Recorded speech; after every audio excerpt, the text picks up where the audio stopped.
अवधूत चिंतन श्री गुरुदेव दत्त श्री स्वामी समर्थ।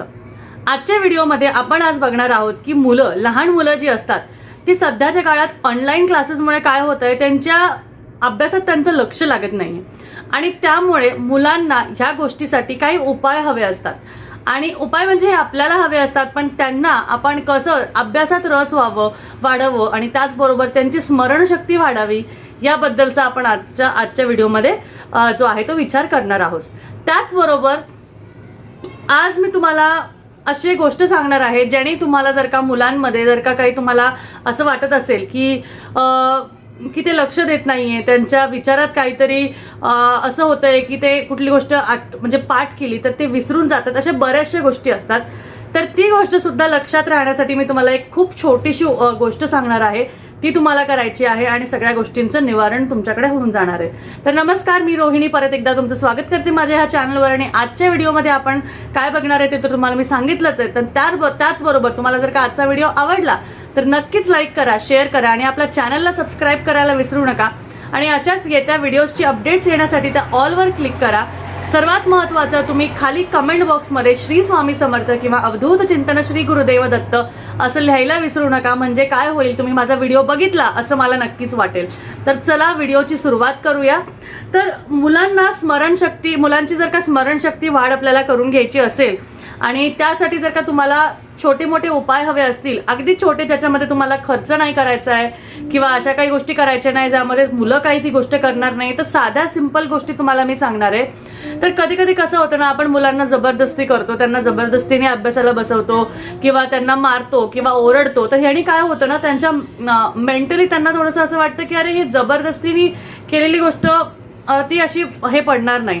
त्यामुळे अशा काही गोष्टी असतात ज्याच्याने काय होतं, त्यांना न जोर जबरदस्ती करता सुद्धा आपण त्यांच्यामध्ये थोडा बदल जो आहे तो घडवून आणू शकतो। यासाठी तुम्हाला थोड्या उपासना करायची गरज आहे, थोड्या गोष्टींचा विचार करायची गरज आहे, तर ती तुम्हाला मी आज सांगते।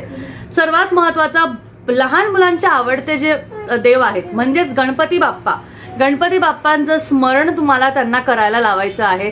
दिवसभरातनं 1-2 मिनिटासाठी किंवा आपण संध्याकाळी जेव्हा दिवाबत्ती लावतो तेव्हा मुलांना तिथे देवासमोर बसवा आणि गणपती बाप्पाचं स्मरण किंवा शुभं करोती कल्याणम झाल्यावर जे हे आहे तुमचं गणपती स्तोत्र आहे ते त्यांना म्हणायला लावा किंवा तुम्ही म्हणा आणि तुमच्या मागे त्यांना म्हणायला लावा, त्यांनी सुद्धा त्याच्यात भरपूर फरक पडेल।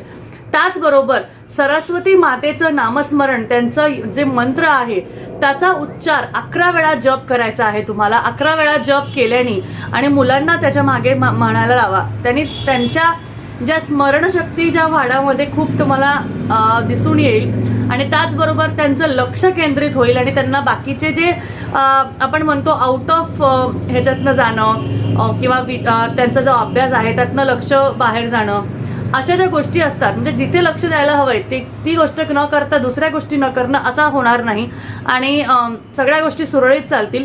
आणि काय होतंय ना, आजकाल ऑनलाईन क्लासेसमुळे मुलांना बऱ्याचशा गोष्टी कळत नाही, त्यामुळे त्याच्याकडे दुर्लक्ष करतात, तर ती सुद्धा गोष्ट होणार नाही आणि तुम्हाला बऱ्याचशा गोष्टींमध्ये बदल दिसेल। तर ह्या दोन गोष्टी तुम्हाला करायच्या आहेत। गणपती बाप्पाचं स्तोत्र तुम्हाला म्हणायचं आहे मुलांबरोबर आणि त्याचबरोबर सरस्वती मातेचं मंत्र तुम्हाला म्हणायचं आहे आणि त्याचबरोबर तुम्हाला त्याचा 11 वेळा जप करायचा आहे आणि मुलांना त्याचा जप करायला लावायचा आहे। गायत्री मंत्र जो आहे तो तुम्हाला म्हणायचा आहे आणि त्यानंतर तो मुलांकडनंही म्हणून घ्यायचा आहे, त्याने सुद्धा तुम्हाला भरपूर बदल जाणवेल। तर नक्कीच ह्या 3 गोष्टी करा, तुम्हाला ह्यामध्ये भरपूर बदल जाणवतील। जर का तुमची मुलं खूप लहान असतील किंवा त्यांना उच्चार वगैरे येत नसतील तर ही गोष्ट आईवडिलांनी केली तरीही चालेल, त्यातनं सुद्धा त्यांना लाभ होऊ शकतो।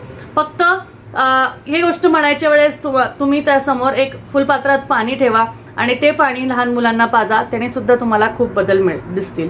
तर नक्कीच कसा वाटला आजचा व्हिडिओ हे मला सांगा आणि हे उपाय नक्कीच करून बघा, तुम्हाला भरपूर यातनं लाभ होईल। आणि असेच आपले व्हिडिओ बघण्यासाठी आपल्या चॅनलला सबस्क्राईब करायला विसरू नका। त्याचबरोबर खाली कमेंटमध्ये श्री स्वामी समर्थ अवधूत चिंतन श्री गुरुदेव दत्त असं लिहायला विसरू नका आणि अजून काही प्रश्न असतील तर ते सुद्धा तुम्ही लिहू शकता। भेटूया परत एकदा छानशा व्हिडिओमध्ये, तोपर्यंत श्री स्वामी समर्थ, जय जय स्वामी समर्थ।